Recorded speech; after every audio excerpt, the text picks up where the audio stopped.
Welcome to the Tested and Twisted podcast. I am your host. My name is Chase Shaw, and today we have the most specialist of guests, my future brother-in-law, Michael McEntee. How you doing today, sir? I'm doing wonderful. Really glad to be in Florida and ready to enjoy this vacation and get going. I feel like you've been here.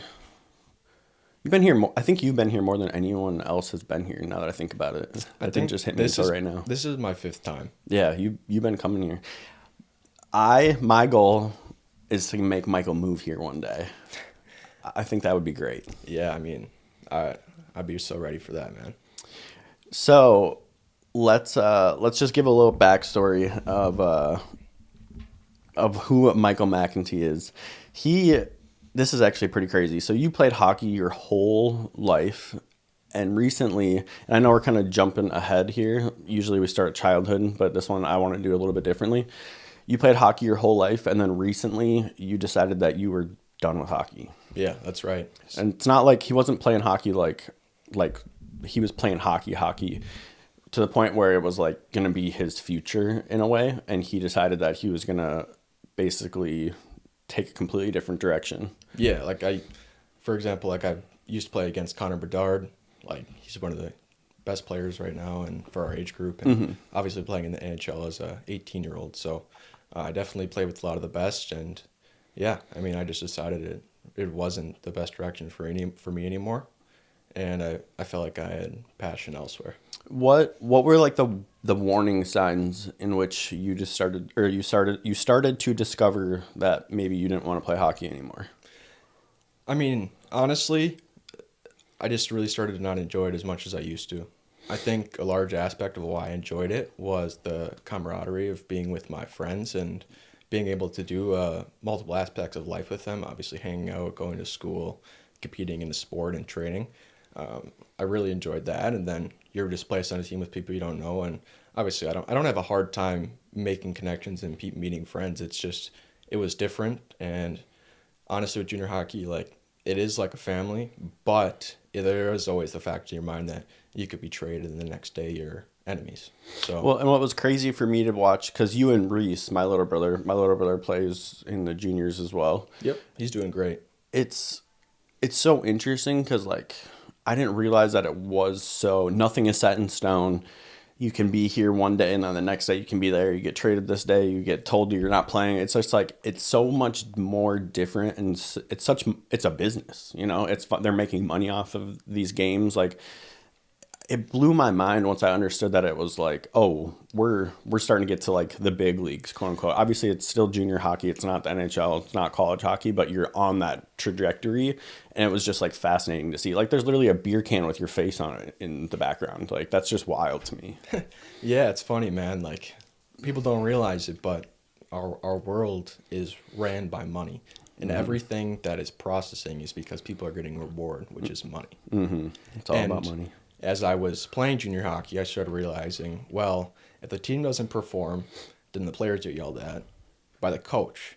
But if the coach isn't winning, then the manager is yelling at the coach. And if the manager is not providing a winning team and a winning coach, then the ownership is going to fire the management. And then the management will have to fire the coach. And then trades will take place. Yeah, it's wild. So it's realizing that it's all a fair trade of value, right? Mm-hmm. I'm giving my time and energy to play hockey, to perform and entertain. And in return, they are offering me a place to stay, a place to live for free meals, and free representation of my hockey skills, right? And it all just ties into an exchange of value. Mm-hmm. And when you're not exchanging your value as a player to perform and to do the things you need to do, that's sometimes why you're traded. There's other reasons. Maybe they'd want a different player, but most of the time, it's where you're not up to par and they're looking for something different to help their team. When you like told your family, because obviously I've been a part of your family now for almost 6 years, and like hockey was kind of like the main focus point for a lot of conversations. when you approached your parents with the, hey, I think I'm going to quit hockey and I don't want to go to college, that's a big bomb in itself, that I don't want to go to college thing anymore. Like most people, and your mom coming from where she came from, she values education like that because it shows basic. I mean, there's a whole laundry list of reasons why it would make sense for her, right? Like she really values that. What was their response to you when you're like, this is it, I'm quitting, I'm done? I'd say it was a slow, gradual process. So actually, in fact, the first time, actually, this happened once. We had a double weekend practice. So it was a early wake up, 7 a.m., and we had a practice at 7, and then we ate, and we had another practice at, I think, 3. And then the next day, we did it all again. So we had 4 practices in a row. And I think I was just in a bad, crabby mood, and I really don't do well waking up early. Mm-hmm. But also, me when I was 12 years old was a lot different than me now. Yeah. I'm more disciplined now to the point where I can wake up on my own and be fine in the morning and get my mood right. But back then, I was not the same person. Mm-hmm. And I think actually when I was 12 or 13 years old, I told my parents like I'm done. I don't want to go to practice next week. Mm-hmm. So that was the first time that happened, and I was like, it lasted for about an hour, and I was like, I don't want to play anymore. I don't know if that was just a youthful impulsive decision, but that was the first time I like had thoughts about that, and then gradually just being more exposed to the internet and seeing what opportunity is there started to make me second question what I'm doing with my time. Mm-hmm. Which, from the outside looking in, it's interesting to hear you say that for a couple different reasons. Because in my mind, like, there was hockey Michael, and then there's business Michael. Because you've been a hustler since I met you, dude. I remember you were teaching me shit about selling shoes and where to buy shoes and shit when you were like, you must have been 13 years old. Yeah, so I started reselling sneakers and collectible items when I was 15. That was my first business hustle, and that kind of started the summer of my freshman year. So I think actually 14, Mm-hmm. and then I did that for about a yearish, and I personally did about 15K in revenue, about 7,000 profit. But for a 15-year-old, that's not bad. I mean, that's better than I was. And yeah, at one point we were just reselling shoes, collectibles, items of that sort. And we also started a reselling group called Sneaker Simplified. And that's essentially where we paid people, or probably people paid us monthly to join our group, and we'd give them information on drops, give them opportunities to buy stuff to help them win. So where do you think we're going to dive into childhood a little bit? Where do you think that hustle came from?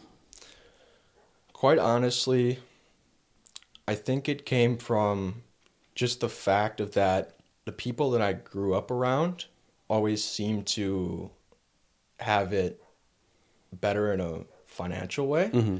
Whereas, don't get me wrong, I grew up great financially, like no complaints. I had everything I ever needed. My parents worked very hard. I'm very appreciative for that. Mm-hmm. But people always just had money where it seemed like, how do you keep getting more? Mm-hmm. And that always kind of made me question, like, how do you get to a point where you can, buy multiple cars and buy multiple houses? And it was just like an early drive of wanting to have everything and to especially never have to worry about money. Mm-hmm. Because like when the bills are hitting and you can't cover it, it's like it's the worst stress, the worst thing I know. Like a lot of people, like for example, a lot of people experience. I mean, I've seen a new report come out that 40% of middle class Americans can't pay $1,000 bill out of nowhere, and it's like everyone's living paycheck to paycheck, and I feel like that's the worst feeling because you're constantly worrying, am I gonna make it next month? And it's just like so daunting, and I never want to have to experience that.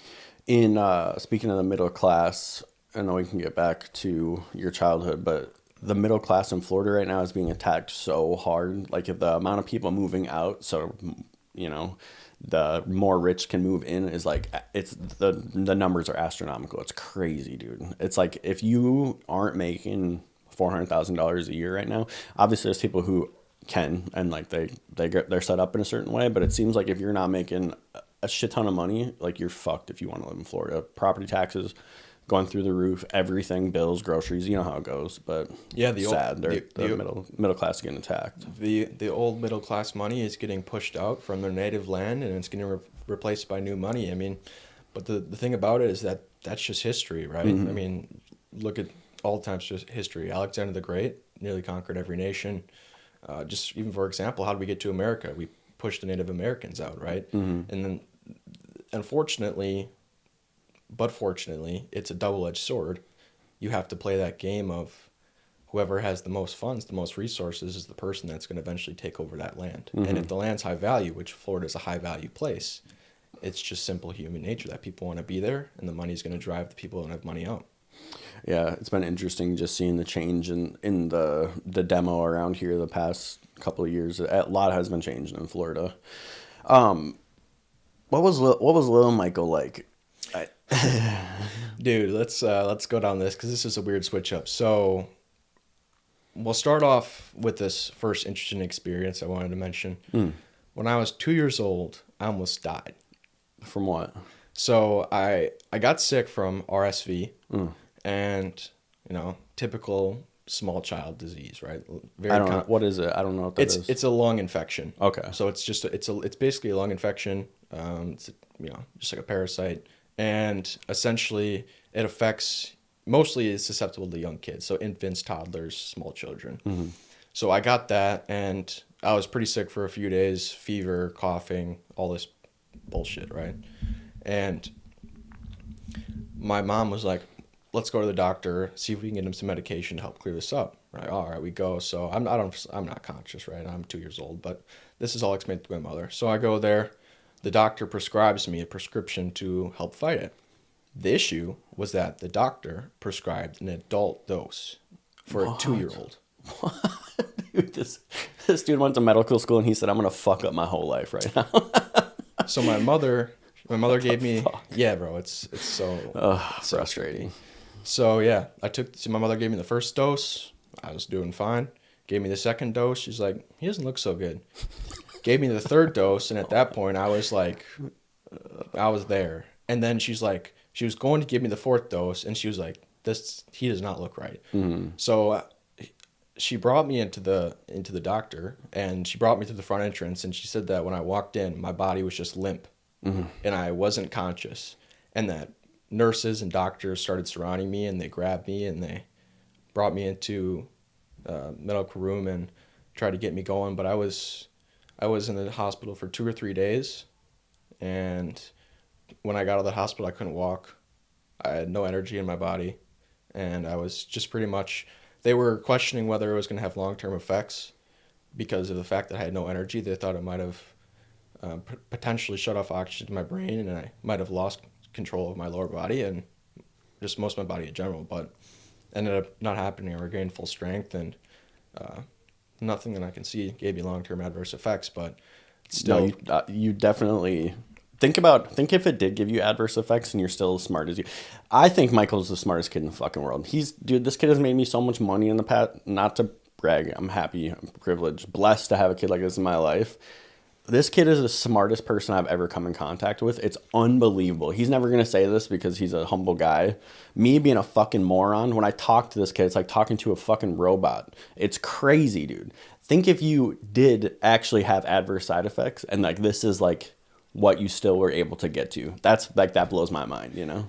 Obviously, it's just a thought. Crazy to me is if I did have adverse side effects and said my body wasn't physically active, I would pretty much have to depend on my mind more, which would lead me down the same path, which I would assume lead me down the same path, which is going for this online business route, obviously I'm business orientated, but if I didn't have any time if I couldn't put in time to my body to make it stronger, it would just force me to be on my computer more, and I'd be learning more. And the next Stephen Hawking. Yeah, literally, bro. Before the allegations. Or wait, is that Stephen Hawking? Yeah, that's Stephen Hawking, right? The guy in the chair? Yeah, that's Stephen Hawking. Yeah. Before the allegations. So what was like the family dynamic within your household? I obviously have a picture of it because I'm dating your sister, and I hear what she has said, but you're much younger, so you experienced something completely different than she did. Yeah, honestly, I thought it was great. Like, Most of my childhood memories are pretty fond, and I just remember like I got to do a lot of cool stuff. Got to go hunting. I had good friends. We used to, trap bunnies, and like we were 5 or 6 years old, just catching animals, and we didn't kill them obviously, but we weren't that young. I mean, we were pretty young, so we didn't have a reason to eat them or anything. But it was just for fun. Just basically what we can do. I'd like to climb trees a lot, and I really had free reign to do what I wanted. I explored a lot. Was just very active, and but like the family dynamic was very good. I feel like my parents were very hardworking, and blue collar jobs. My mom's a teacher. My dad he still works for a glass company, and he's just does like manages sales, and yeah, I think it was overall like a good time, and I was privileged enough to do what I wanted. So, in contrast to the normal, absolute terrible situations that we usually have on this podcast, I thought it would be super interesting to like hear from someone who, not that you haven't had hard shit in your life, but it's just like interesting to see the evolution of a human being who hasn't dealt with like early childhood trauma to like the extent that maybe some of these people have that we have on here. Yeah. From your point of view, when you and I started becoming a little bit more open with you probably when you were a little bit older. I wasn't going to be like, hey, Michael, I'm your sister's new boyfriend. I'm also a drug addict with schizophrenia and mental fucking issues. Like I'm not going to just like announce that to you. And your brain at that point, I'm sure it could have comprehended what was happening, but there's no reason for me to introduce that to your life. Yeah. Once you and I started having more conversations about my mental state, what were some of like the thoughts that you had and some preconceived notions you had about like, let's say, drug addicts before you met me?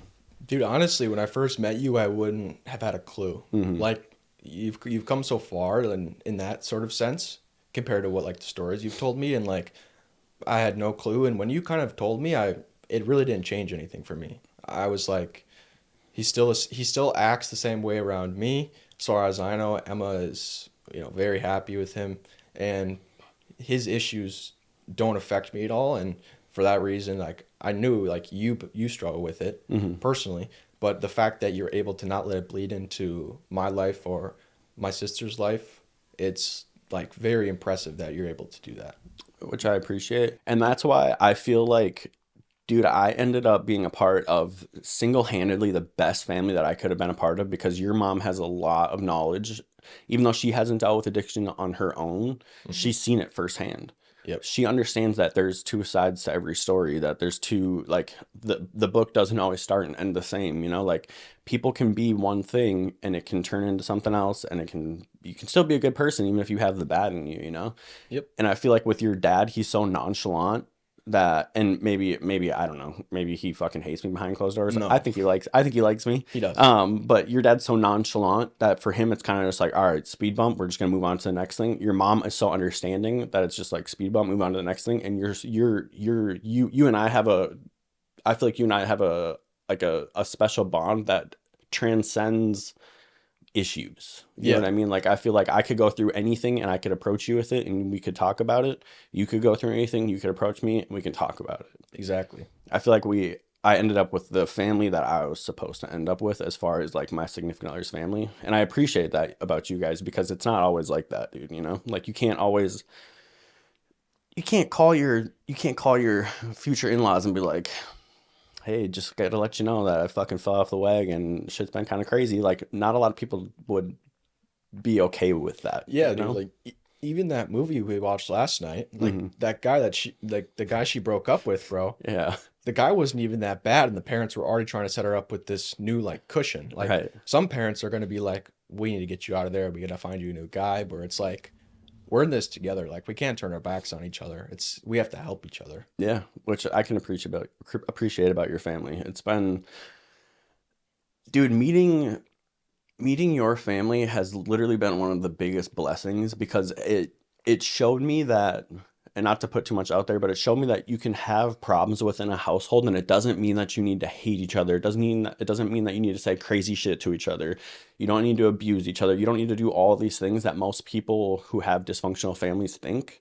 I got to witness firsthand probably one of the only times in my life, like a family that just functions and like works through problems. And obviously every family has their issues, but like the fact that your parents are still together is fucking mind blowing, dude. Hmm. Not because of their issues, but just because of the state of the world that we live in. Like divorce is, if you hit a speed bump, you divorce, you know? Yeah. It's just been really cool to see how your guys' family functions and like your communication styles, and it's just been cool. Yeah. Shout out to mom and dad. They just had their 30th year anniversary. Did they? Yeah. Fuck, I wish I would have known I that. think 2 or 3 days ago. Oh, I wish I would have 30 known that. years. Damn, that's wild. Yeah, you ended up with some amazing fucking parents, dude. Your dad is, and it makes sense why you are the way that you are, because like you picked up so many things from your mom and picked up so many things from your dad, and you took the best qualities of both of them and you just mashed them into one human. It's been cool to see. Yeah. You are such a different kid than you were when obviously, you were 13 years old, 14 years old, but like not in the way that you were always had a business mindset, but you've changed even in the last year, dude. You've changed so much. Yeah. I mean, I always had the business oriented mindset, but I didn't have the full spectrum of what it needed to be Mm-hmm. the most successful. And now I've started understanding all the layers of the intricacies of how the world works and business Mm-hmm. and human relations and psychology. And I've started pairing those together to make a synergistic personality. And I'm not like creating my personality, but everything you learn and you apply to your life is going to bleed into your personality.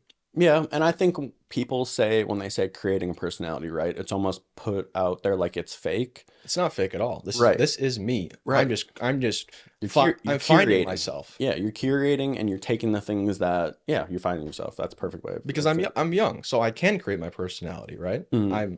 I'm in the stages of my life where we are being molded, Mm-hmm. except I am choosing to mold myself differently, right? Most kids my age are molding themselves. They want to go, no disrespect. Everyone has what they want to do in life. I have no ill intention to anyone who chooses to do anything in life. You can do anything you want. I'm the biggest advocate, is you can do anything you want. And the fact that people choose to do their life one way and I choose to do my life one way, I don't feel any way towards you. I don't respect you any less. But if you start doing stuff that is disrespectful, then obviously I'm going to not respect you. Like there's a fine line there. But if you're doing your own thing, bro, all the power to you. And I'm going to do my life the way I want it to, because at the end of the year, when we die in, 80 years and the new generation comes on, they're not going to know me. They're not going to know you.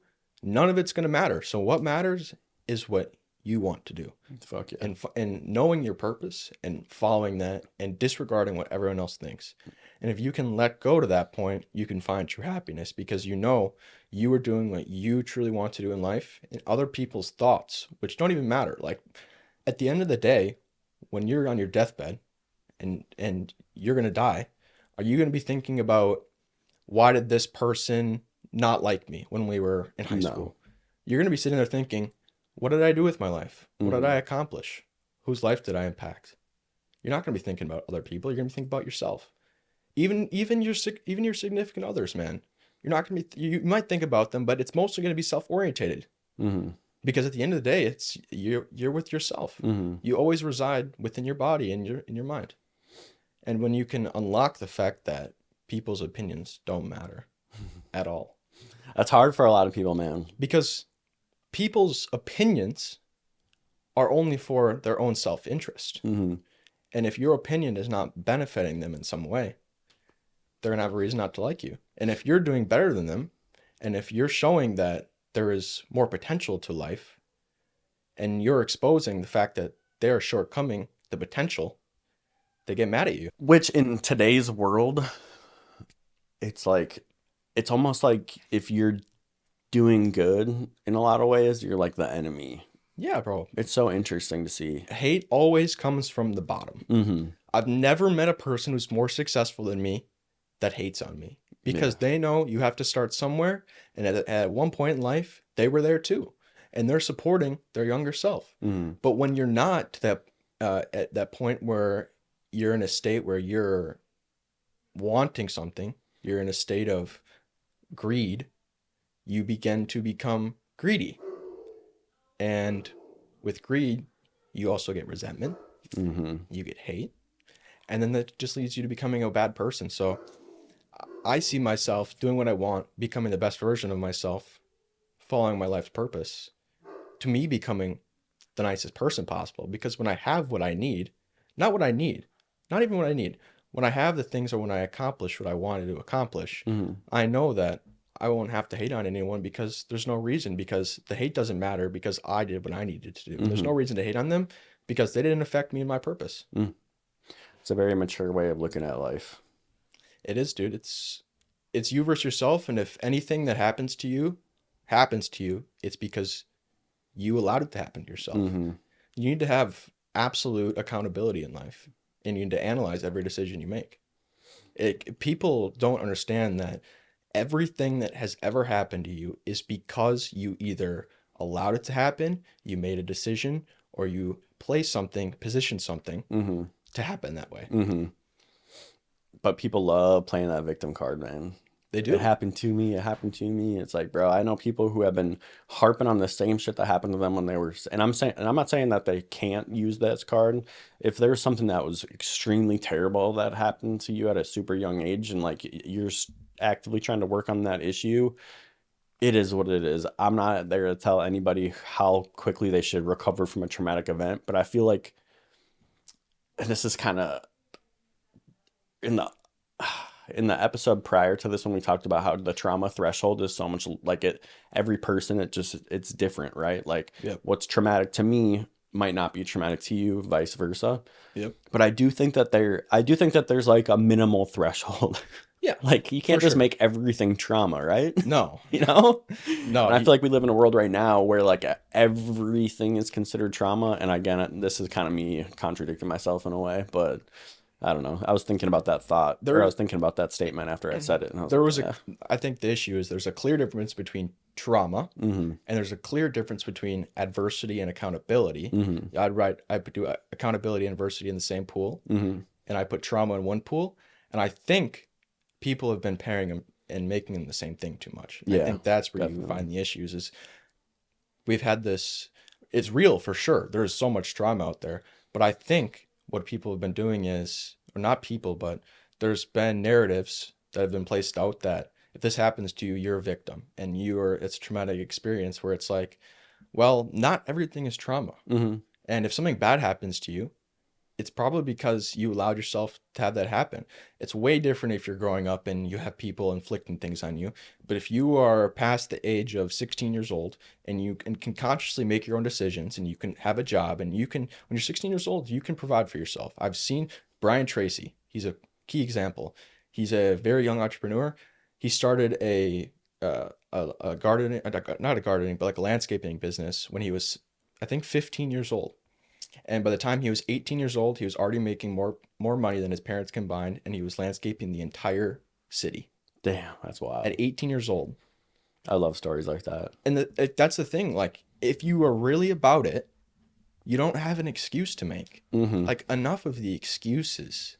It just really gets to me, dude. It's like, if you want this so bad, then go do it. Nothing's holding you back. Mm-hmm. You have nothing to lose. What do you like? Seriously, what do people have to lose? Mm-hmm. Comfortability. That's what they have to lose. It's really hard for a lot of people to accept that they are where they are because they are where they are because of their choices. You know what I'm saying? Yeah. Like there's a lot of people who bank on these past issues as their current like as being the thing to look at and say that's why my current situation is what it is. People don't like being uncomfortable today. You know, people don't want to push to be anything better because right now I am what I am. I'm comfortable being here and that's it. Yep. You know, and if I try to push forward and make myself better and I fail, I'm going to lose that comfortability, I think. Comfort is the enemy of greatness. It is. I think And one of the best things I ever heard Joe Rogan say is like if you want to be successful, you just need to be 100% comfortable with being uncomfortable all the time. you need to never be complacent, bro. My Yeah. life is great. My Mm-hmm. my life is fantastic. I have lots of good things going for me.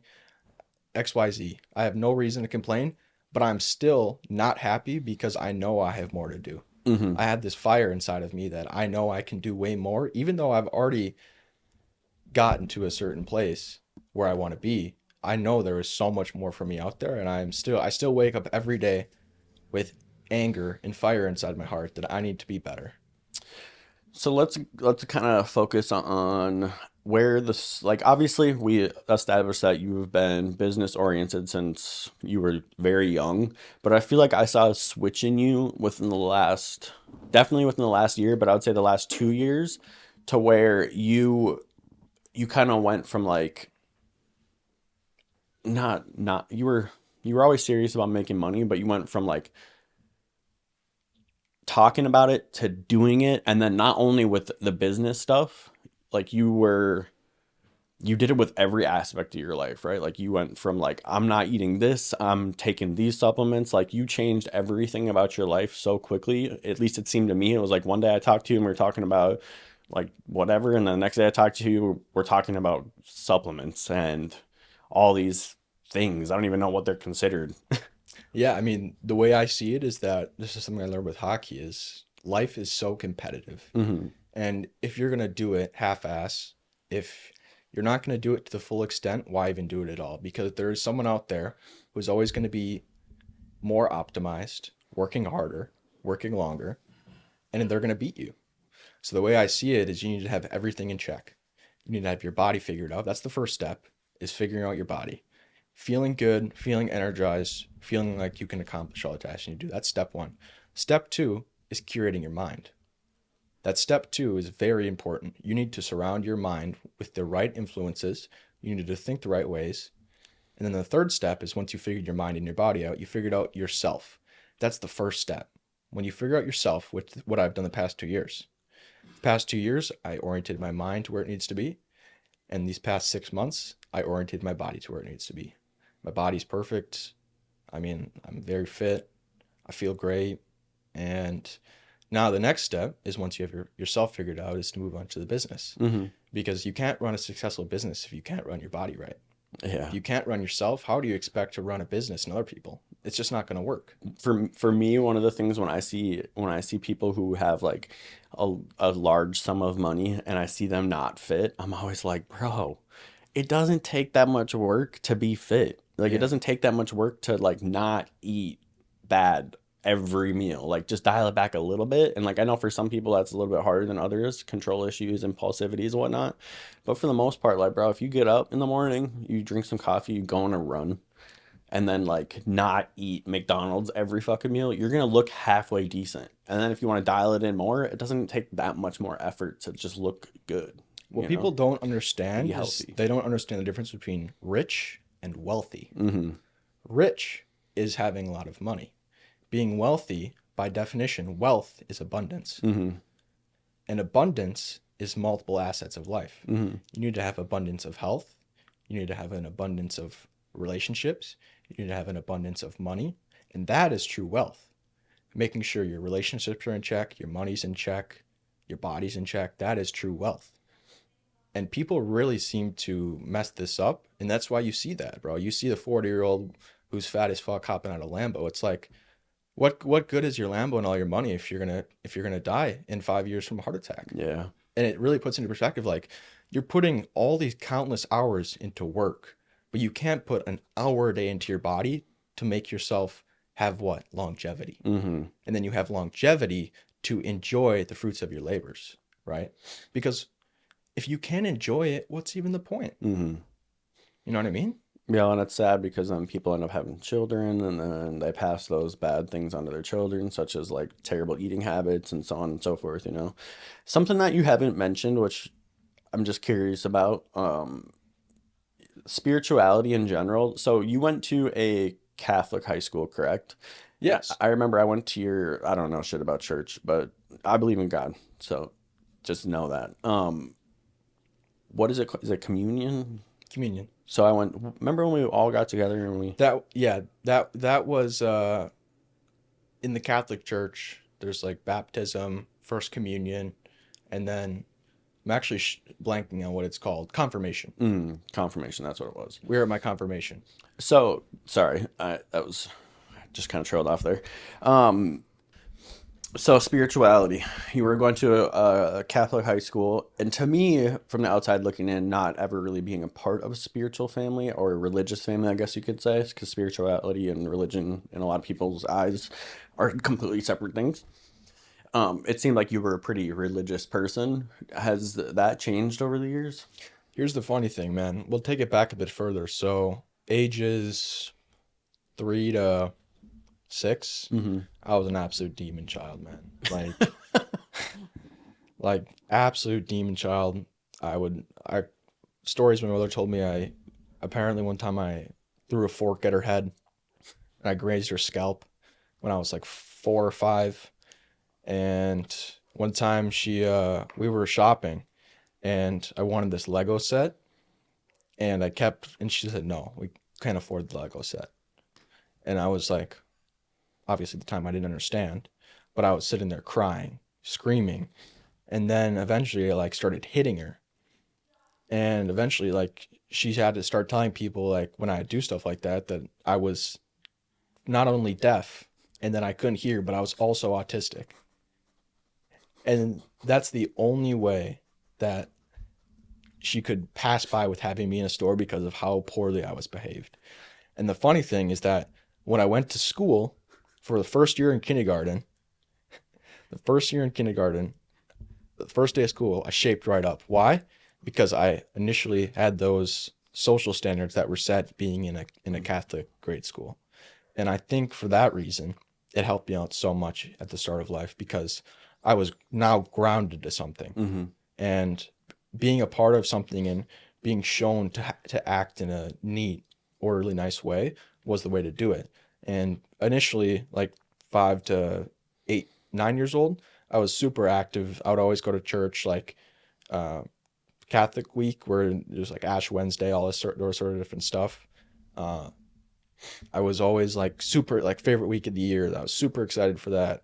And I would say like the thing was that when I started playing hockey is when I started to getting away from it because you're traveling all the time. You're usually not home on Sundays to go to church, and it just started to slip away. Also, being influenced by other hockey players, we kind of have this uh, stereotype that we're like, which a lot of hockey players are, where like they're stupid and they're just kind of like, oh, for the boys, it's this kind of like interesting mentality. And then you start to be surrounded by that, and then you start to pull away from it. And I would say I kind of lost it for a few years, and I wouldn't say I'm back actually in the Catholic faith. I would say I'm more spiritual than religious because religious is like worshiping something, whereas being spiritual is being in tune with your spirit. Mm-hmm. And God is our spirit, right? So I think I'm more spiritual than religious in the fact that I'm in tune that I know there is a God, there's a larger meaning to all this. God wants us to be the best possible version of ourselves. And that if I'm at peace with myself and my spirit, and I'm connected with someone in my spirit, I don't find doing religious practices as useful as I used to. I think there's still a lot of value to it if you need it. Like I think going to church grounds you, but I'm able to ground myself spiritually. Mm-hmm. Or I'm like, man, I've been really messing up lately, and like at this point, I just need to do something different. And then I find a day to ground myself, reconnect with the things that I know make me spiritual, or make me better. Like what? So, for example, like if I'm feeling off, like I'll just wake up really early one morning. I'll go through like full routine, do like breathing, and then I'll work out. And I won't go on my phone all morning. And then I'll just really like take time to just recenter myself, get in the sun, just get my body moving, get my brain working with no stimulation. And I feel like that helps me ground back to the point where as I felt with church. Mm-hmm. And that's just me tapping in spiritually. Do you ever see a world where you're like back in church every Sunday? Time will tell. Mm-hmm. I honestly have no clue. I don't know if I'll find myself at that point, but I'm pretty comfortable with where I'm at as far as that goes. Like I feel like it's in check and I don't want to mess with something that's in check. Mm-hmm. Yeah, So I get that. until I need it or until I know they say, if you don't need God, or that's not, I don't not need God. I just don't need to, I feel like right now I just don't need, like if you're a Catholic, you have to go to church every Sunday. But I would just say at that point, if you're going to press me on that, then I'm not Catholic, because I don't feel that like I could say I feel like I don't need it, but I feel like my spirituality is there without it. And I think also, like, regarding the Catholic faith, the Bible is one of the, like, if you want to read a book, read the Bible. Yeah, I There are agree. so, like, but you don't read it from a literal perspective. Mhm. You go in there and you read the passages and you analyze the lessons taught, right? There's so many lessons in the Bible of how to operate yourself. And it really lines up to my message as well. Like, the Bible is very aligned with what I say in regards of always trying to provide value, try to give first, try to always work your hardest, try to not be greedy, try to be humble, all that kind of stuff.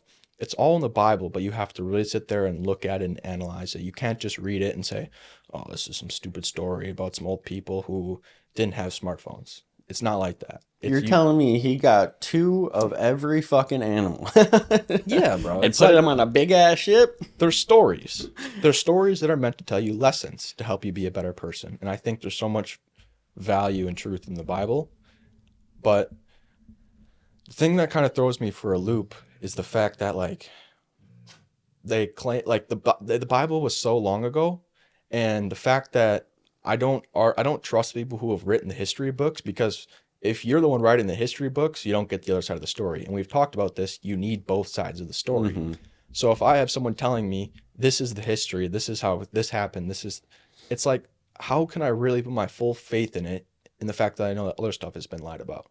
And that's the hardest part for me, because I feel like if I can reach it within myself, then I don't need to depend on someone else to tell me how to do it. Yeah, I think our textbooks within our American school system, you've been able to, like, there's so many examples to point to of inaccurate information because they're trying to push an agenda of some sort, and it's mind blowing, dude, to like understand that, like, oh, everything you got taught as a little one, you have to question it after it's already ingrained in your brain because you know these things, because you were taught these things by these people you're supposed to trust. And then you find out, oh, there's a bigger agenda here that most people can't comprehend because their brains couldn't wrap their head around it. It's like, wait, so they're lying about things to push what? And it's like, oh, that's just craziness. Like, they would never do that.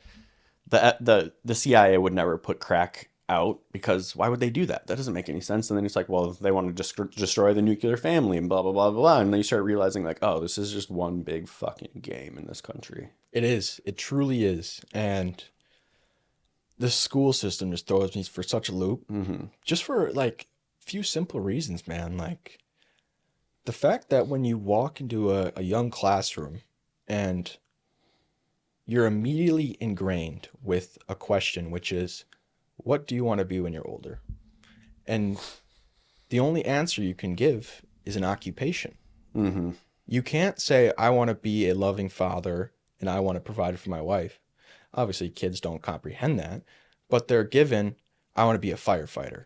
So you have the immediate indoctrination of, I need to go pursue an average, like, not an average career, but I have to go pursue a typical career. And it just gives you inspiration. And it's like your dream to become a firefighter. And then as you grow up, you're like, well, I never even wanted to be a firefighter. I was just told at a young age, like, bro, I've seen it. Mm-hmm. Kids are like, I've always wanted to be a doctor. From 8 years old, I've Mm-hmm. wanted to be a doctor. And then they make it to the point at the end of high school and they're like, I don't really want to be a doctor anymore. And then they're sitting there and they're like, what do I do with my life? And then it just leads to a huge problem. That's issue number one. Issue number two is, Before we move on from that, though, yeah, do you feel like there was a point of that with you in hockey by chance? Like, do you feel like it was almost like it wasn't even your choice at a certain point? It was almost kind of like, this is what we're doing, and then it was just all chips in on hockey. no, I wouldn't say it was necessarily like that. I knew I always had the option to do something better, or not better, but to do something different. Different. And I knew that it was my most valuable asset at the time, and then I had to stick with my most valuable asset until I had an asset that was more valuable now, which now I have information, I have business opportunities. So now I have things that are more worthwhile that I'm able to disconnect from hockey because I know I have something that I find more value in, right? I And just I feel like I was able to pull the chips back because of the nature of what I developed myself. I always just wonder with kids who play at sports since they were little guys, like, dude, you started walking, you were on skates, right? Yeah.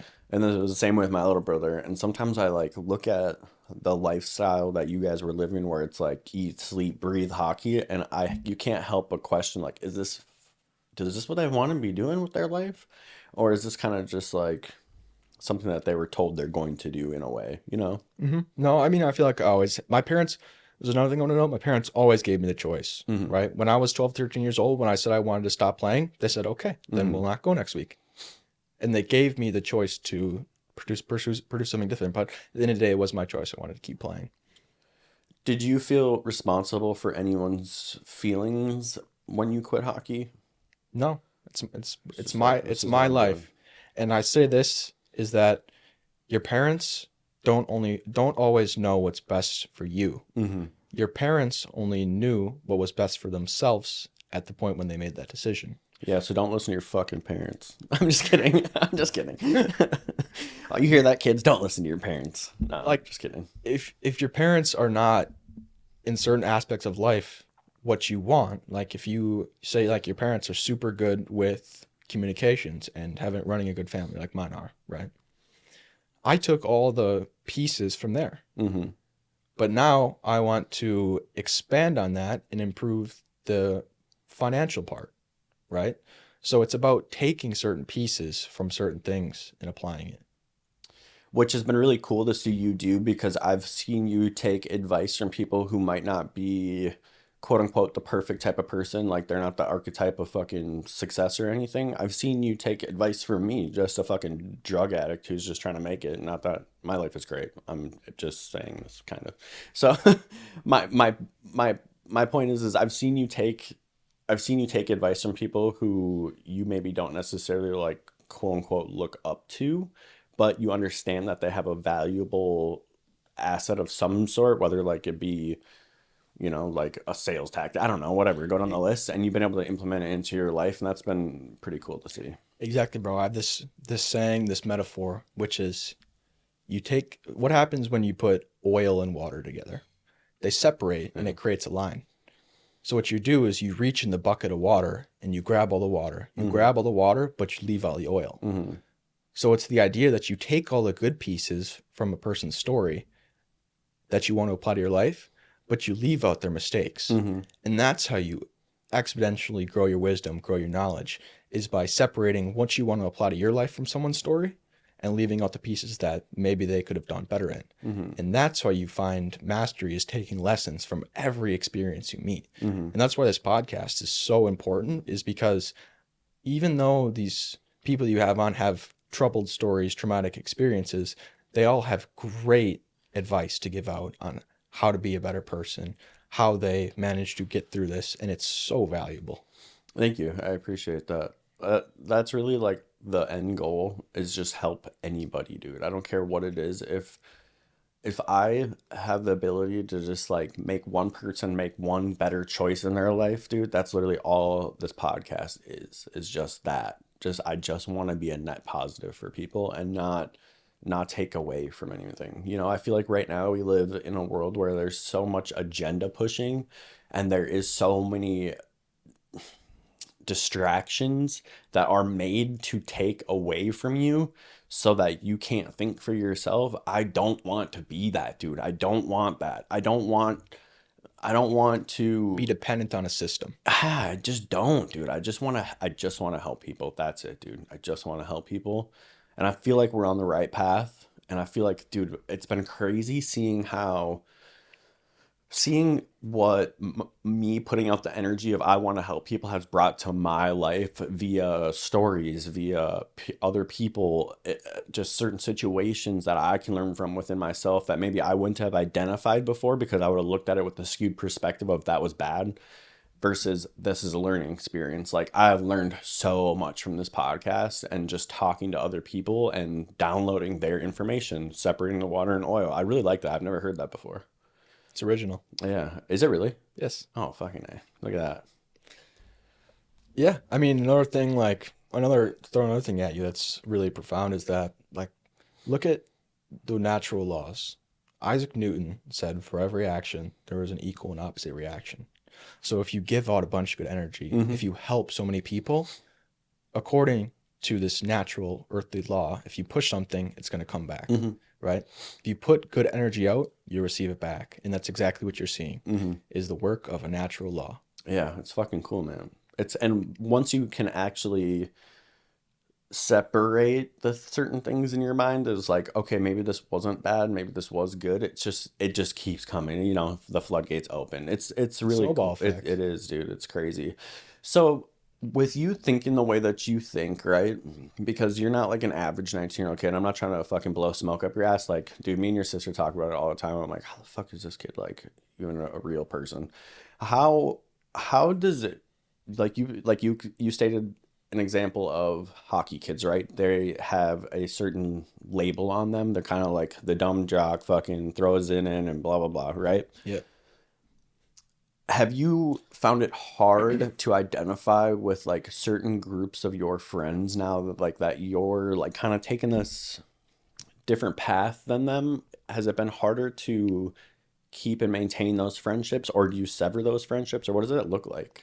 It's a balance.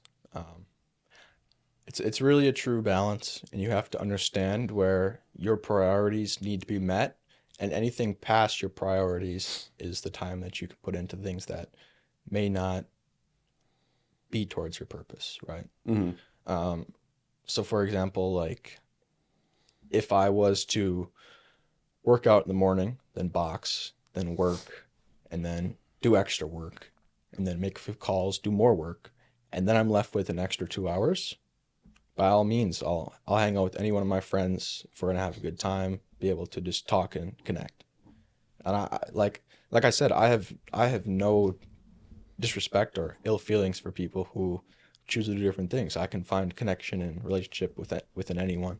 It's just the things of I need to put myself first right now. Because the way I see it is right now, I need to be selfish, not actually selfish, but I need to be selfish towards my purpose. But my purpose is trying to become better and help other people. So I'm selfish towards my purpose, which also helps other people. But the thing is that for me to be selfish about that right now, it's allowing me to become less selfish when I'm older because I'll have the stuff I need to be able to give. Where do you think that like that feeling of wanting to give comes from?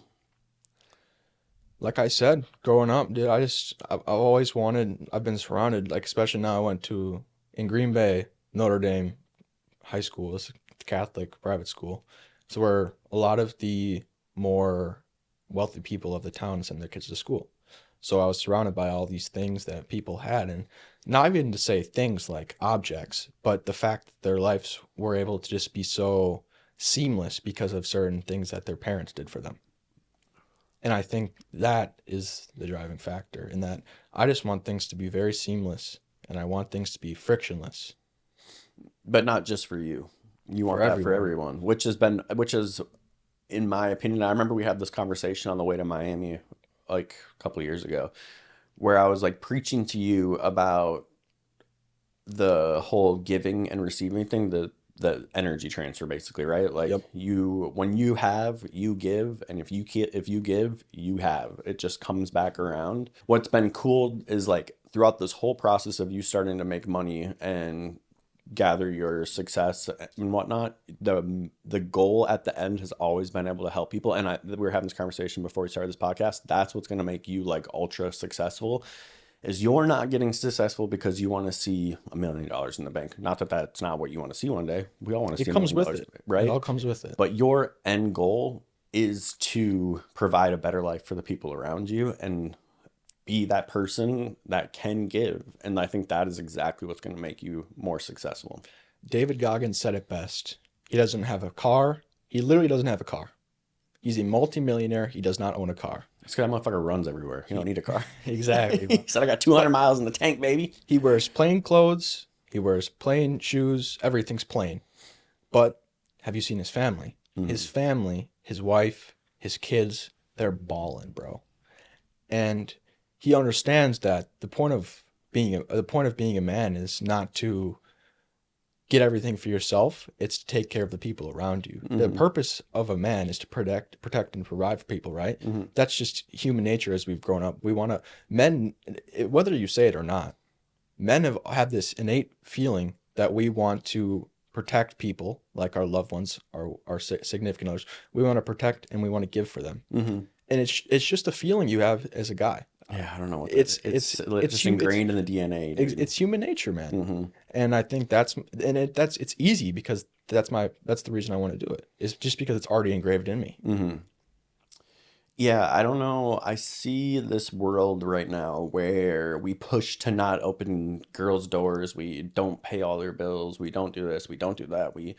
We're evening it all out. And on some level, on some levels, I understand what they're pushing for, but I don't ever want to sacrifice. And you know how mine and Emma's relationship is like, dude, she ain't touching a door. She ain't paying a bill. Like, she has her responsibilities and she maintains those very well. And I have my responsibilities and I try my best to maintain them. I think I do a pretty fucking good job. For me, I don't know if I want to live in a world where like we don't have that traditional mindset when it comes to the give and take of a relationship with a conventional man and a conventional fucking woman. You know, like, Yeah.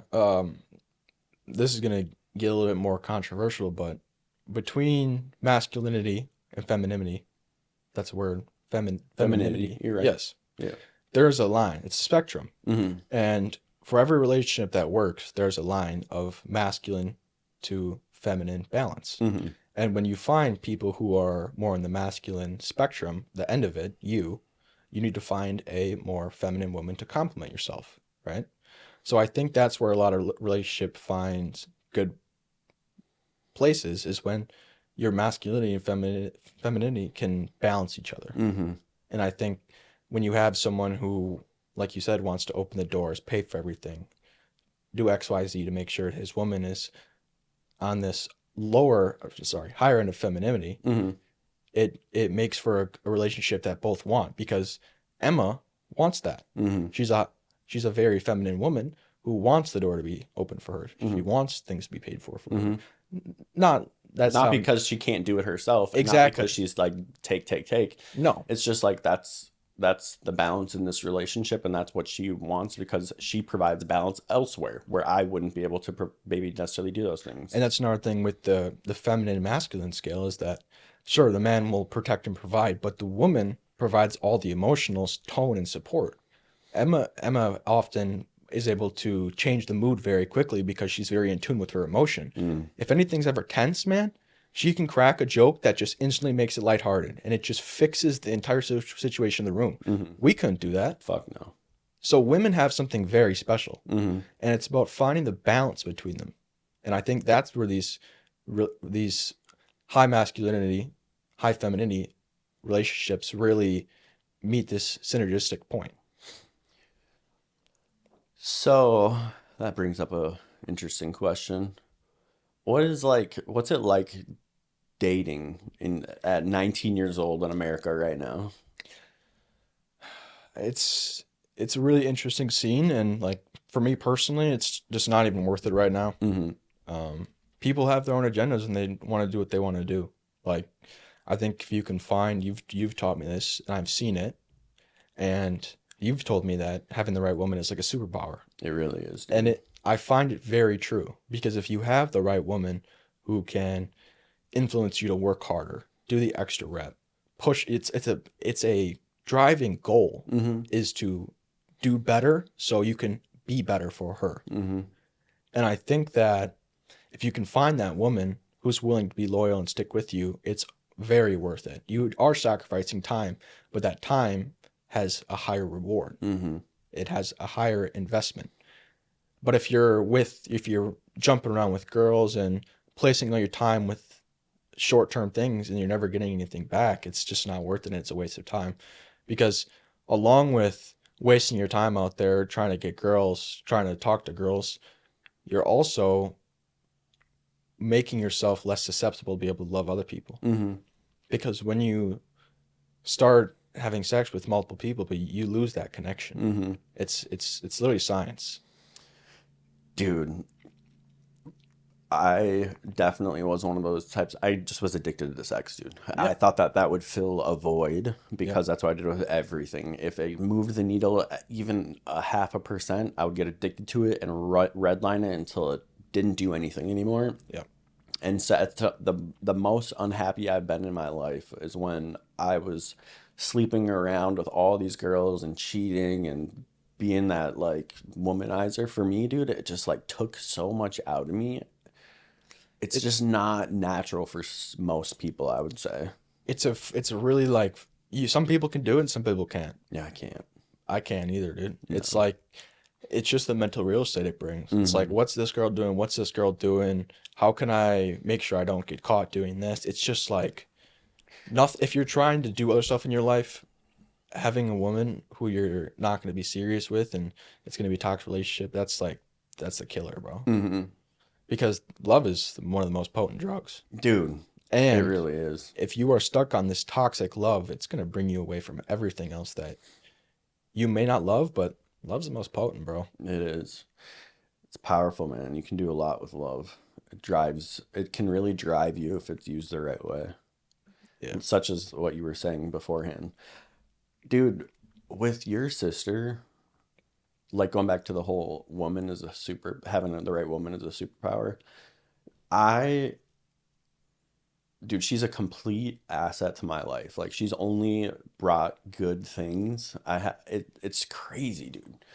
That if I had to like point a finger at like the one thing that like I need more than like, and not in like an unhealthy way, but like the thing that I need most in my life, dude, it's like your sister's companionship is a driving force in my life. Exactly. Dude, it only provides good things to me. And I've never had a relationship like that before. Once I had it, it was almost like everything around me made sense. I was like, "Oh, okay, I see what this is all about now." Like, I didn't want kids before I met your sister. I want kids. I didn't want to get married before I met your sister. I want to get married. Like, even though I was engaged at one point, believe it or not, I was engaged. Hmm. It was just like something I felt like I had to do by outside pressure. Yeah. I did. I would. We would probably would. It would have probably ended in a divorce immediately. Luckily, it never happened. But it's Yeah. like I never had that feeling until I met your sister, and then it was like, okay, this all makes a lot of sense to me now. And like it was like like a lot of my answers, a lot of my questions were answered. That's also human nature.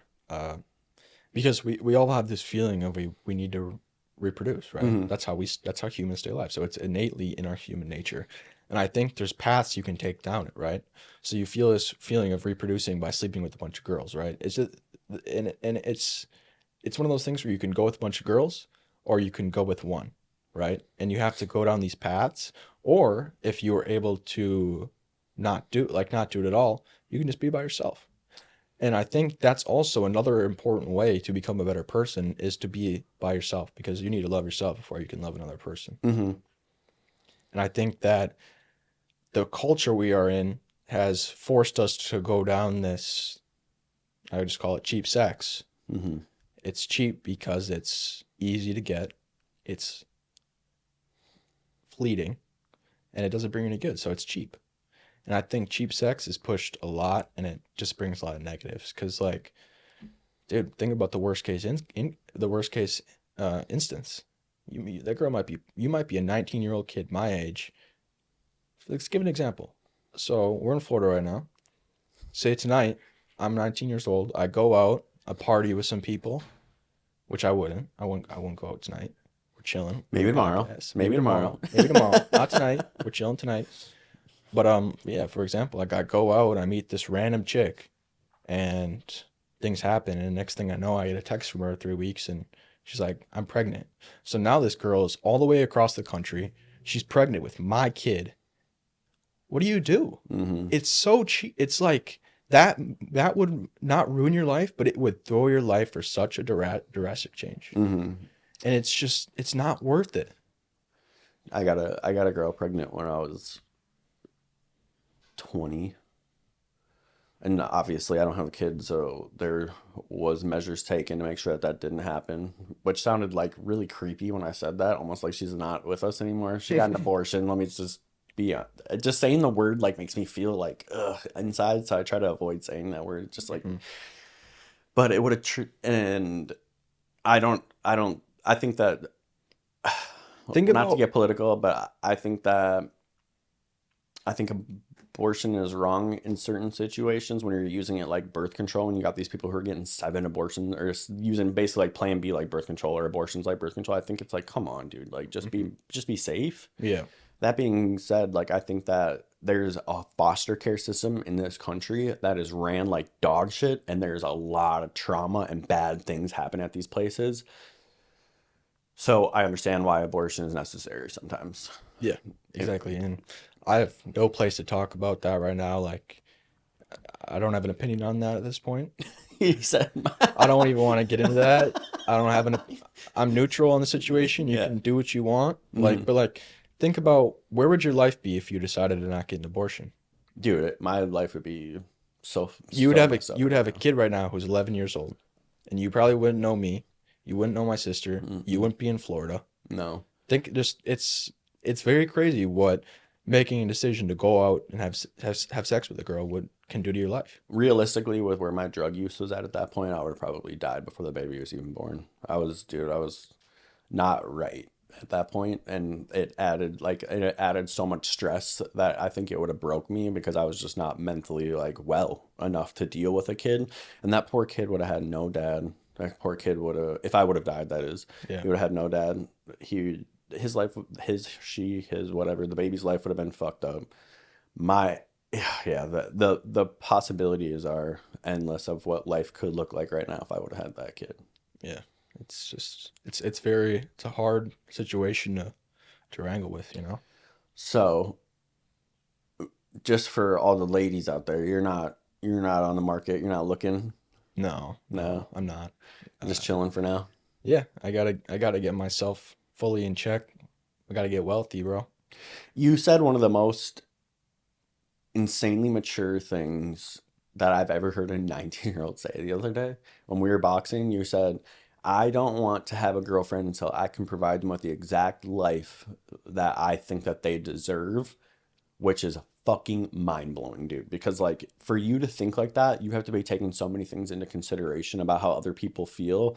I was not like that when I was 19 years old, dude. I didn't give a fuck how people felt about anything, dude.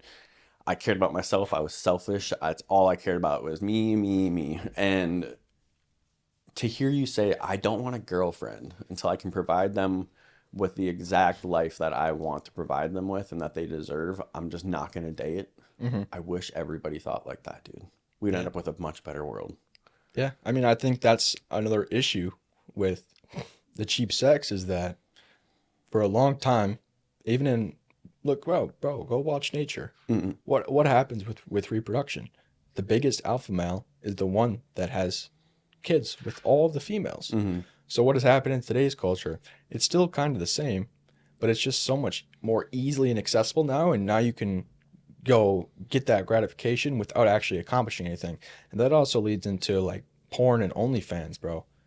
Guys can do nothing except search on their phone naked pictures of girls, and they can get that same feeling of going out and actually having sex with a girl with a phone. Mm-hmm. And that is the ultimate destroyer of why we've been seeing so many men not having sex, is because they're able to resort to this, and it's so much easier for the same result, Mm-hmm. right? So they're hooked on this, and it's just leading to men becoming to a point where they don't feel like they have to go and be the strongest, best version of themselves because they can just do it on their phone. Mm-hmm.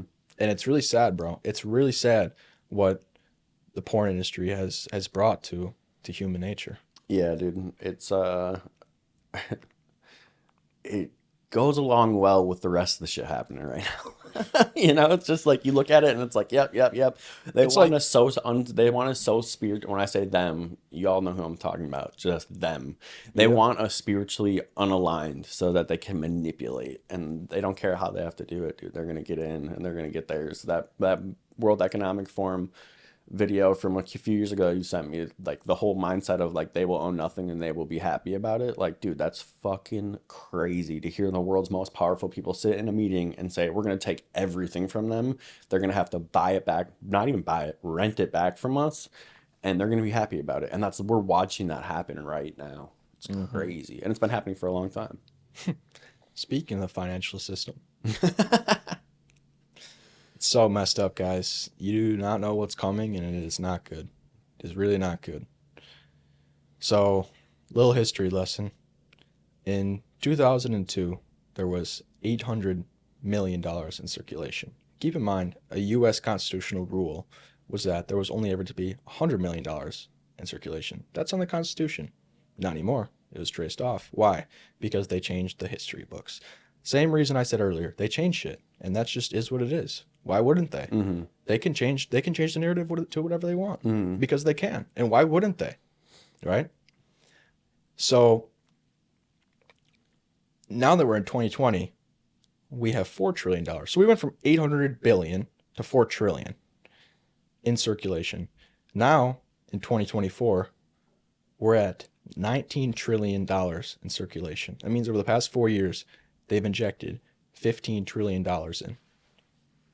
Do you know the effects that's going to have?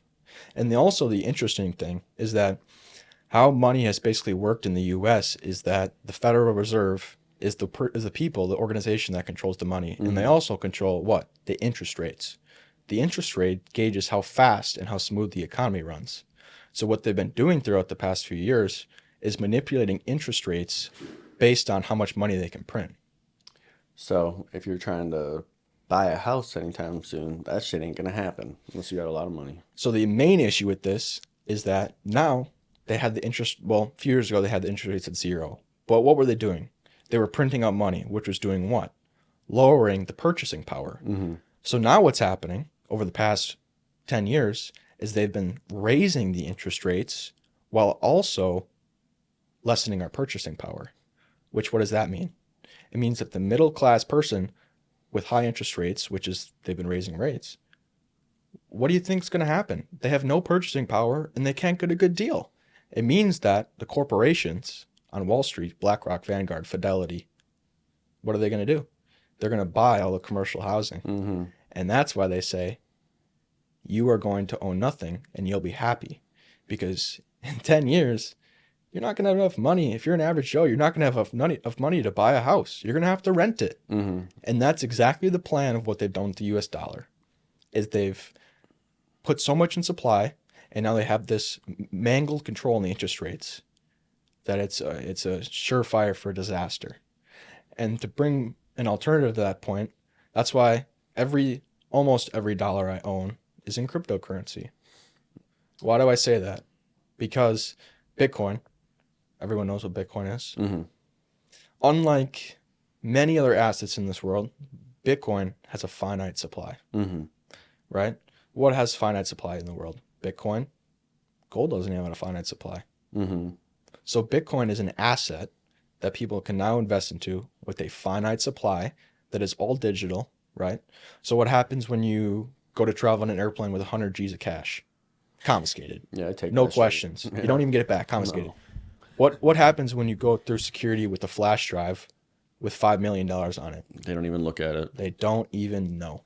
Because they don't even know what they're doing with it. Most people don't even know what a flash drive is. They don't even know. And that's why I'm so heavy in crypto, is because I see these peer-to-peer transactions. For those who don't know, cryptocurrency is ran by itself. It is a self-governing financial system where people can interact peer-to-peer. And there's no middleman. There's no, I have to call my bank and pull the money out from my bank to give it to you. It's the money's in my own bank. Your wallet address is your bank. And you are self-governing of your money. Where'd you learn about crypto yourself? And if you were just starting in crypto, what would be, or if for the people who are just starting in crypto or who want to get involved in crypto, what would you point them to so that they can get educated? Because all of this shit is all over the internet, right? But sometimes having the right conversation, having the right conversation hit the right ears at the right time will make them listen. And I'm hoping that you saying this on this podcast, if there's one person out there that hears this and they go do their own research on crypto, they can have some kind of, path to financial freedom in a way. So the first thing I wanted to say is who put me on crypto. Shout out to my boy Mackie D'Orleans. He lived with us for a few months. Oh, the Green Bay Packer player. Yep, he's a Green Bay Packer player. He first put me on a crypto when I was 13 years old. It was 2018, and he was telling me to buy a crypto called XRP, which was Ripple. And from that point, I started learning about it. I bought some. I had Ripple, Litecoin, another thing called Terra Luna. And yeah, from that point, like, it was, I just began diving in. And it's pretty much history from there. But he really got me into it, and I really appreciate that. Anyways, though, actionable steps you can take. The first thing I would do right now is if you don't have enough money to invest, find a way to get more money. That's the first thing you need to do. And even if you have $100, bro, I've seen people turn 7K into 1.1 million in 7 months. It's there. You just have to put in the hours. It is all there. And it's pushing buttons on your phone and researching. That's it. Or in my case, calling Michael and have him push buttons because I don't know what the fuck I'm doing. That's what I do. But anyways, you need to find a way to get extra cash flow that you can invest.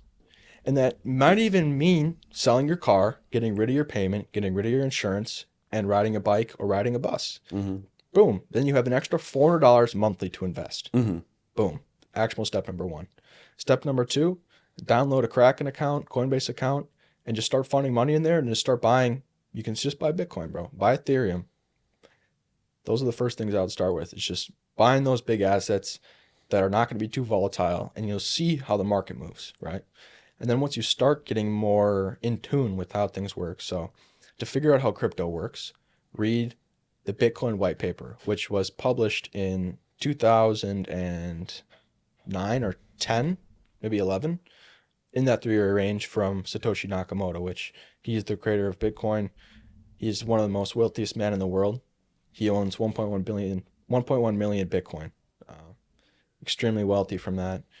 And he has been off the grid for over 10 years. He has sent his last email, I think, in 2013 or 2014, and he said something along the lines of, "You may not hear from me for a while." I don't think he's dead. I think what happened was he knew what he started was going to disrupt everything. And he needed to get out. And he did. Yeah. And the issue is that if you look through history, look at Abraham Lincoln. Dead. Why was John he F. dead? Kennedy. Dead. People will get clouded with the situation, right? Abraham Lincoln tried to make a new currency. People don't know this. He tried to create the green dollar, which was to do what? Help fund the war against the South. Oh, in my mind, I was just thinking that you were talking about people just trying to change the landscape of our society in general. You're talking about just current money itself. Dig deeper, bro. He tried to create the green dollar. And this was going to throw off the US dollar, which is called the Federal Reserve note, right? And whether it was abolishing slavery, which obviously dubbed Abraham Lincoln one of the best presidents we've ever had, or creating the new dollar, he was a martyr. He was killed. Funny enough, this happens again. John F. Kennedy, he proposed that he saw the fiat scam, which is that they keep printing more money. So what he proposed is that we back the dollar to silver. What happened to him? Killed. You know, the most funny part about it is they put him on a silver coin to commemorate him. Yeah, I saw a TikTok about that the other day. That's funny that you bring that up because they're just, dude, the blatant disrespect is like, you would think if you look at it, right, you're like, oh, they're just honoring a president. And this was his idea. You dig into it and you're like, these motherfuckers are just so slick. They killed him, and then to cover it up, they put him on there saying it was a great idea. But it never even happened. Why? Because he was gone. Yeah, it's wild, dude. They commemorated him, saying, great idea, we're going to put you on the coin. But it never happened. Why? He's dead. Yeah, that's crazy, man. So going back to that, Satoshi Nakamoto, very intelligent man, did his history books, and he realized that if I try to make this, they'll kill me. Mm-hmm. So he's been off the face of the earth for 10 years, but he's balling, bro. He's got billions. Yeah, he's chilling. But anyways, going back to the actionable steps, get a Coinbase or a Kraken account, start finding money, buy the Bitcoin, Ethereums, see how the market moves, identify what a bull market and a bear market is, and understand that you need to buy, the biggest piece of advice is you need to buy the fear, Mm-hmm. right? There's a thing called the fear and greed index. Mm-hmm. When the fear and greed index was at its absolute lowest, when people were extremely afraid, is when the market was at its very bottom. This is the best advice. So when the market's at its most fearful point, like the Black Swan event, where we've been probably seeing this recently, Sam Bankman-Fried was now sentenced to 25 years in prison. Mm-hmm. That happened, and there was a huge Black Swan event. Billions of dollars got stolen, and crypto hit an absolute low point. You want to buy the fear. Mm-hmm. You need to look at the percentages going down as a discount price, right? You need to view it as, I am buying this coin on a 40% discount, Mm-hmm. right? And then once you are able to get yourself well positioned at a fearful point in the market, you look for when the scale goes up to greed. And when we're at very high greed is when you sell, because that's just how the markets work. When people are fearful, the big players are investing their assets. And when they prop it up again and the prices start moving, people get greedy. They want to get in. And then by that time, it's too late into the exit liquidity. And that's the way to start, guys. Just once you start getting into Bitcoin, Ethereum, start looking at altcoins. So you have, for example, altcoins, Solana, Litecoin. FET is an AI coin. I got you in that one. Mm-hmm. I think that's over the past 3 months, it's done a 5x, 5 or 6x. He's up about 500, 600% on that in 3 months. So, Dude, I know that when, dude, I basically made like 10 grand in like a week. yeah.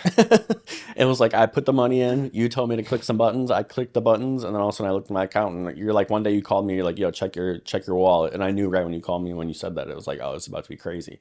I looked and it was just like 10 grand. And I was just like, I didn't do, obviously you did the work, and I appreciate that very much. I wouldn't know shit about any of this if it wasn't for you. This is what I love to do. But it's crazy, bro. Like, it literally is just money out of thin air. And it just fucking happens. But do you know why that is? Why? The Federal Reserve. Do you know what the Federal Reserve does? What? So here's another thing that'll throw you for a loop. The Federal Reserve prints its money, and then it is given out to 20 banks. 20 banks is what receives the billions of dollars printed. And from that point, this money is injected where? Into Wall Street. So the reason crypto has been going up so much is because what happened? The Bitcoin ETF got approved, which means people can now invest Bitcoin into their 401ks, IRAs, which means that Wall Street can now invest in it too. So now all the money that's been printed, you can literally see it. It's called the U.S. Treasury. The U.S. Treasury has minted, they call it minted, it's printed. They've minted $1 billion, and it's being sent to a Coinbase account. That's public information that they print money and they inject it in the system. That's crazy, bro. And the thing is, everyone can get a piece of the pie. Everybody. You just need to figure out where it is and put in the work. Yeah, there's enough to go around, dude. It's all there. The amount of people who are getting rich forever, dude, forever type money in a couple months is insane. Shout out Luke Belmar. I saw Luke Belmar is he's a really cool influencer, and I saw him recently he was trading Solana meme coins. It's basically gambling if you don't know what you're doing, but if you know what you're doing, he turned $3,000 into $500,000 in about a month. It's just so ridiculous to me that it's all there. It just takes a few dedicated hours of work to really understand it. And it's just one of those things where you need to pull yourself away from the distractions and just focus in on what's important. And the thing is that people do view other things less important than other things, right? That's why other people are out with friends more, people are engaging more with people, is because they view that as more important. But right now, for me personally, I think it's more important to figure out how money works and get a bunch of it because it's being printed out of thin air. And Luke also says this, that we're in a digital gold rush, which is literally true. If you look at all the times throughout human history, we've had these periods where there is a large amount of wealth created from a certain opportunity, right?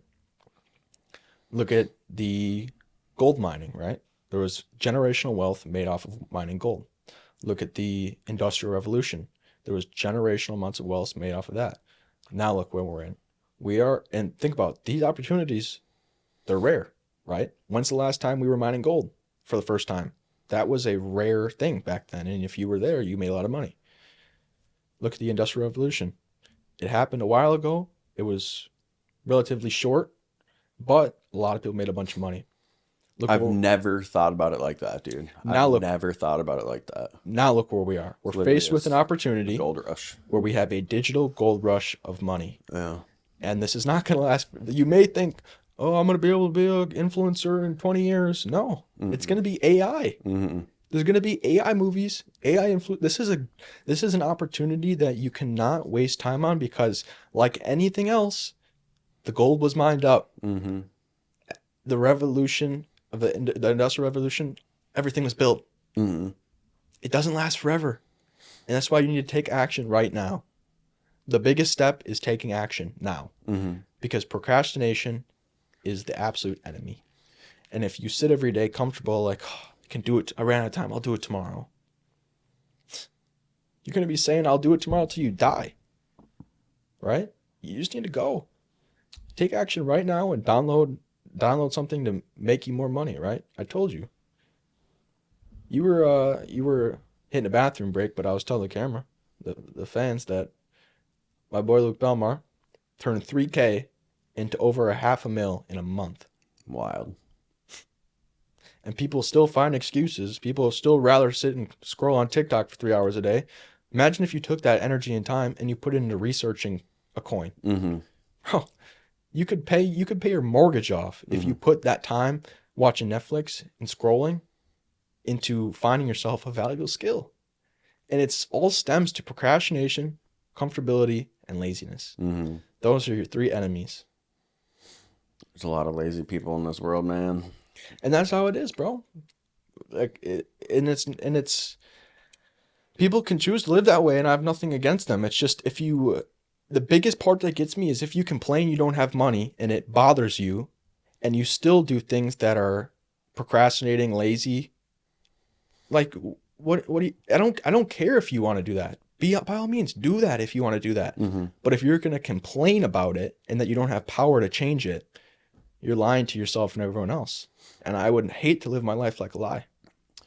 Those are, in my opinion, those are some of the worst people to be around. Obviously, we're taking the extremes out of this here because there's really bad people to be around. But people who complain about their situation but actively actively don't do shit to like change that situation, they just sit in that forever. And we touched on this a little bit in the beginning of just like that comfortability and whatnot, but I don't think you should be bitching about it if you don't have any reason, like if you don't have any want or need to change it, you know, like if you're just comfortable and you're comfortable, that's just what it is. Yeah, it goes back to accountability, man. Yeah. If you want something to be different, you need to do it. So many people are fighting for their own lives. So what makes you think that someone's going to come and save yours? Everyone has issues. I have issues. He has issues. The dog, Batman, has issues. Batman's got a lot of fucking issues. Everyone's got issues. And if you think that someone's going to come in there and save your ass, you're wrong. So, kind of dialing it back a little bit here, though, but it all will tie together in the end. When you quit hockey, what's the goal here? Let's just say, what's the next year going to look like for you? Yeah, so the next year for me, as soon as I return home from this trip, getting a business started up. We already have everything laid out, ready to go. It's already a functioning business that we're running in Albuquerque, New Mexico. Real estate, media. We're already doing well down there, and we're just opening a new location up. So we're expanding to Green Bay, and the goal is to get that to at least $10K a month within the year. And what's that company called again? It's called PG Creatives. Okay. So PG stands for professional grade. Nice. That's awesome. Dude, you So guys have been fucking I was clicking through that Albuquerque I guess their portfolio and looks so fucking good. You guys got it down right. I feel like the what you guys are offering for the amount of money that you're offering it for is mind blowing, dude. You guys are definitely an asset to anyone who's trying to sell or buy a house, or if you're a real estate firm and you need someone, this is the company for you, dude. You yeah, guys kill it, dude. shout out Drone shot. Go ahead. shout out to Paul. He's really holding it down in New Mexico. He works currently with over 70 real estate agents doing media for them. Hmm. He shot 7 houses or 8 houses yesterday, and yeah, he's killing it for us over there. Yeah, I think once you and I'm working at Angle now, but I think once you get done with Green Bay, you better move down here to Florida. Yeah, dude, that's actually our plan. Yeah. That's genuinely the plan. We have to get Wisconsin scaled up, and then we're gonna outsource Wisconsin and New Mexico, and then we're gonna head down here and start capturing some of the bigger houses in, say, for example, Naples and Mhm. that sort of stuff. Yeah, yeah. I mean, it's a great plan. You guys definitely got it all figured out. Hmm. Um, And then along with that, I'm also currently practicing boxing. you So are. yeah, You and are. Chase has helped me so good. Dude, I've learned so much stuff from him. you got a good one too, bro. You got a good one too. Thank you. It's a lot of people say they're gonna learn how to box, but they don't ever talk. It's always, oh, I want to learn how to box. I want to do this. I want to do that. It's like, bro, you actually are learning how to box, and it's cool to see Yeah, the progress. you know what we're doing tonight? Boxing. Boxing. Hell yeah. There's nothing else to do. No, dude. That you said something the other day. I can't remember exactly what it was, but I remember thinking to myself, like, I wish I had a sign that said that. It was like, you said, I'm getting harder to kill something, and then it's something else. And I just remember being like, that was a dope ass quote. Do you remember what it was? Or was it just like just off the dome type shit? It was off the dome, but I probably said something along the lines of my main focus right now is to become harder to kill, become more financially independent, Mm. and to become a better person. Yeah. Dude, that's it right there. Those three things. Because if I would never use boxing to hurt someone, but You're just not that guy. no, You're not not I would never. you're not a fucking bully, dude. I would never go out there and start punching someone just to do it. Like, No. that's so whack. But I want I want to have boxing first of all because it's a great workout, great cardio, and another thing is like if shit ever hits the fan, you have the assets in your toolkit to protect yourself and protect the people around you, and that's the ultimate goal is to help protect people, help to provide stuff for people. Yeah, I think great goals, man. All right, so obviously when you're boxing, as much as you've been boxing, you're getting punched in the face, and you obviously valued your brain. I like the teeth. And he got in a hockey fight. Nose is cut up too. He Yeah, got- teeth look good though. He got in a hockey fight. What was that? Probably like a month ago at this point. Yeah, That was, you needed that. I feel like it. I loved it. Yeah, I feel like it gave you a taste of blood that's different from like once you get in like your first like, and I don't, was that like your first real fight? First real fight. Yeah. Once you get in that first real fight, either you are the type of person who runs from that type of behavior or you are willing to accept that and like fight back, you know? I feel like you get punched in the face and you figure out who the fuck you are real quick. I remember the first time I got cracked in the face, I was like, oh shit. Like, and then it became like this like primal thing to get like to be okay with that, like to be okay with getting hit in the face and punching people back. And not that that's like a normal thing these days, because it's just not. We don't live in a society where it's, you know, we're not warriors anymore per se in a lot of ways, right? Which I think we need to get back to that. I think that it, Dude, I've loved the YouTubers doing boxing fights, bro. It's been hilarious. dude, I think it's great. Seeing these guys internet beef and then actually settle it in the ring. It's like there's the actual true test. I feel like I gained a lot of respect for Bryce Hall after seeing him do that bare knuckle shit, because I feel like there's not a lot of influencers who talk that shit and also follow through with it. And the kid can scrap, dude. Yeah, it's pretty impressive. I like he took that Jake Paul route, and it's a tough route, but it's a lot of respect attached to it. I almost have more respect for. I think Jake has definitely fought tougher people, definitely way better boxers, but that bare knuckle aspect, dude, like I think they fight with at his weight probably with 8 ounce gloves, I would imagine. Like that shit hurts, don't get me wrong, like you could get slapped with 8 ounce gloves on, but no, just like straight raw dogging that shit. Yeah, man. Like, I think he's just basically proven to everyone that like you're gonna press me in a street fight, it ain't gonna end well for you. Mm-hmm. Speaking of fights, you got, and I don't know if we talked about your hockey fight, did we? Dude, we touched on it with my teeth. Oh yeah, that's right. Um, oh yeah, because we were talking about like if once you've tasted that blood, like if you like that feeling or not, Mm-hmm. and you liked it.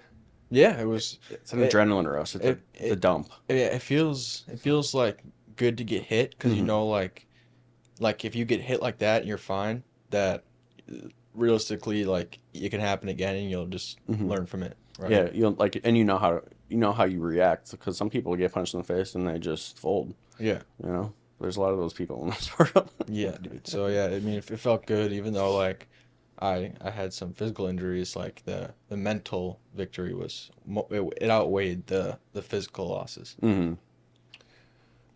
Does suck that your teeth got fucked up. It's all fixable, bro. Yeah, it is. That's the one thing that I don't like fucking up is my teeth.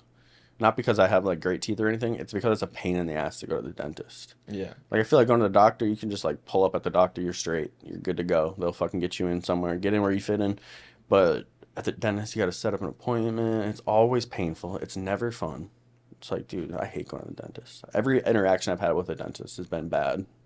yeah. I had to schedule an appointment, obviously, and it took about 2 weeks to get in, Mm-hmm. just to get them looked at. Mm-hmm. So it just takes forever, man. And they said it was going to be pretty expensive. Yeah, I mean, I got them quoted in Canada, and it was like 2,300, Mm. but it's probably gonna be more here. What'd you think of Canada? For all you guys who don't know, obviously we touched on I played hockey, but I played in Alberta, about 45 minutes north of Calgary this previous year. So that's the context behind that. I mean, it's like Canada feels very similar to the US, Mm-hmm. except it's just like a little bit like off-brand. Mm-hmm. It's like the generic thing you buy at the store. Like it's like I feel like US I have like the extravagant, Yeah. more like premium stuff, and then you go to Canada, it's like America a little bit more dulled down. Yeah, it's like, did you get Fruit Loops or did you get Fruit O's? Yeah. You know, like, we got the Fruit O's today. It's just whack. So But that's like such a good way of describing that. yeah, but like I suppose it's like it's good in its own ways, but it's just different for me. Yeah. You know, it's just a different experience, and of course I'm a little bit out of my comfort zone. But the people there are very nice, Hmm. so that was a plus. Shout out to the Canadian listeners. If you're out there, let me know. But it is also so cold there, man. Like I experienced the first time being at like -40, Hmm. true -40, no wind chill. It was just straight up -40, Mm. and I stepped outside, and like you can hardly breathe. It blows my mind because, like, being from the Midwest, you know, like, and we're, like, pretty deep Midwest. We're not, like, you know, the bottom of Illinois type shit. Yeah, Minneapolis, Minnesota's up there. I mean, Green Bay's up there. yeah, It's crazy. Like we think like we know what cold is because it gets fucking cold. You know, like with the wind chill, like we could definitely get down to -40. But when it's just -40, yeah. period, that's just the end of that. That's wild, dude. That is no way to live. Yeah, honestly, like living there for a winter, it's really made me realize that it's like way better to just even at least be in like the upper Midwest. It makes a huge difference, man. Um, so I know we kind of touched on the 1 year plan. Is Florida like really what you want to make your home base soon within the next couple of years? Yeah, I would say so. Mm-hmm. It's just hard right now because we need to figure out how to outsource it Mm-hmm. the best effective way, which is gonna be the biggest challenge we have to face. Mm-hmm. But once we figure that out, it's pretty much free range to go over wherever we want. Mm-hmm. We're thinking maybe rent like a penthouse in Miami or do something along the lines of that. Mm-hmm. But my partner has a lot of interest in Vegas. Mm. He just thinks there's a lot of nice houses like in the suburbs of Vegas, Dude, and he really likes the city a lot. So that could also be an option. I've driven around like the suburbs of Vegas. First of all, it's wild, dude. Like you just look over and you have mountains on one side, and you look back and there's like mountains of buildings on the other side. It's a trip. I mean, you've been to Vegas before, right? Yeah. Like you understand, like it's just a weird place, It's bro. just like it's like I feel like it's just a city that was just planted in around like a bunch of mountains and desert. Do you know the history behind I Vegas? do not. So mobsters created basically the old school mobsters, like I don't know what years, we'll say 50s, 60s maybe. Yeah. Like Al Capone type shit, Yeah. like back in the day type shit. And I hate when I say type shit. It's just like one of those word, like one of those things, but I use it as like a filler just because I Yeah. hear it so much and I like fucking on TikTok rotting my fucking brain. Yeah, you guys got to get rid of the fillers. Got to get rid of the The the likes, buts, the you know likes. what I'm saying? Know what I mean? The fillers throw it off. It's the worst, dude. It's tough. You just got to reflect and be like, I just said it. No, Hmm. you got to actively think about Dude, it. you know what another word is that? All right, first let's just mobsters. They started basically what they wanted to do was they needed a way to launder money and make other money. And they didn't, basically, they wanted to create their own land within this land. And Vegas was at that point like far enough away from like bigger cities. And that, I guess, that area of Nevada must have just been like the Wild fucking West or something. But they basically just started they threw in a casino, threw in, added the gambling, added in the drinks, then the drugs and hookers and so on and so forth. And that's how Vegas got started. It's literally mobsters created Vegas. That's wild, dude. Speaking of filler words, the one thing I've been trying to stop saying, and it's so hard for me, is the word bitch. Hmm. Like I'll just be like, oh that, like just like casually, like, oh that bitch, Yeah, or like, oh yeah, like da da da da da, oh what a bitch, yeah, and I use it, and I look at like the women who are in my life, and even if like they, like I think they say like Emma says it, but like I would never want her to, not to be like soft or anything, but I would never want her to like think like I think less of her because she's a woman, and I yeah. feel like, like it's kind of connected in a way. I feel like calling someone a bitch is the same thing as calling someone like a dick. I know, right? That's how I feel about it too. But then I kind of take a step back when I hear other people say it, and I'm like, ooh, that sounded really aggressive. And I'm like, do I sound that aggressive when I say it? Yeah, I mean it all depends, right? Like you just said it yourself. Just depends on the mood of what you're saying it. Mm-hmm. Like you could play it two different ways. Like, man, she is such a bitch. Like, Mm-hmm. but she's super funny. Mm-hmm. Like she says like stuff like that, but then you're obviously you could have a different token being super violent. Fuck her. She's Oh the yeah, biggest bit. Like you can use in it I just see. depends on Yeah, the mood, right? Like you said. Yeah. I would never talk like that. So like, I would never directly say that to somebody. Yeah, no, I wouldn't be definitely like, you're a never, bitch, unless never. it was a dude, and I'm like, hey, you're a bitch. Yeah, yeah. Um, what would you, let's fast forward, let's say 10 years from now. If you could paint your life with a paintbrush and have all the great little things added in already, what would those great little things be? Man, this is a tough one to say because every day I wake up with something different of what I thought from the other day, Hmm. right? And it's just one of those things that's constantly changing, but ideally I'd like to be busy with like a business that I'm running Hmm. that's pretty successful. Obviously that'd be really fun, a good experience to mold myself Hmm. and maybe have a wife at that point. I'll You'd be be, 29 yeah, probably in a 10 wife by years. then. And yeah, just have a nice like the end goal is I want to have like a place in Florida, I want a place in Door County in Wisconsin, Hmm. and then maybe somewhere else. But I want two places for sure, so I can just be in Florida in the winter and then bounce back to Door County in the summer. Dude, we need to combine brains and figure out how we're gonna get your parents down here, like actually. To move, I want your parents to live down here so bad. I think they would love it. Yeah.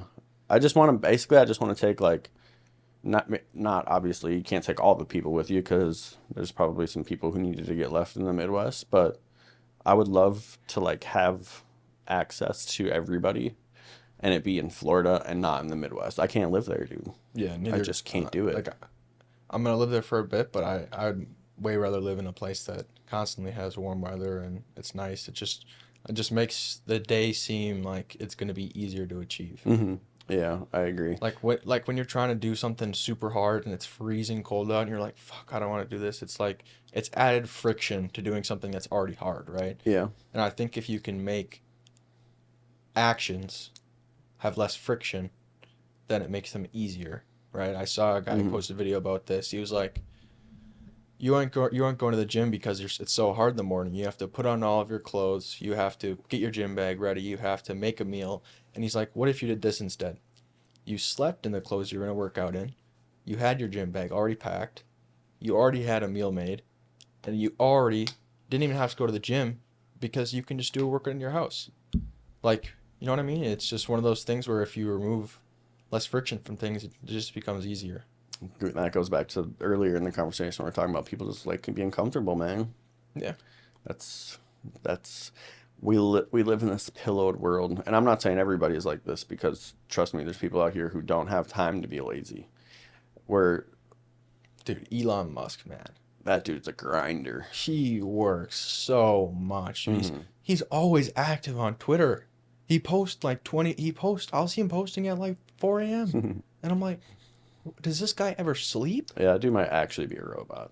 Dude, he's on another level. Yeah, Never seen a guy work like him. He might be a robot. Something he might have a Neuralink in there. He just don't need to sleep.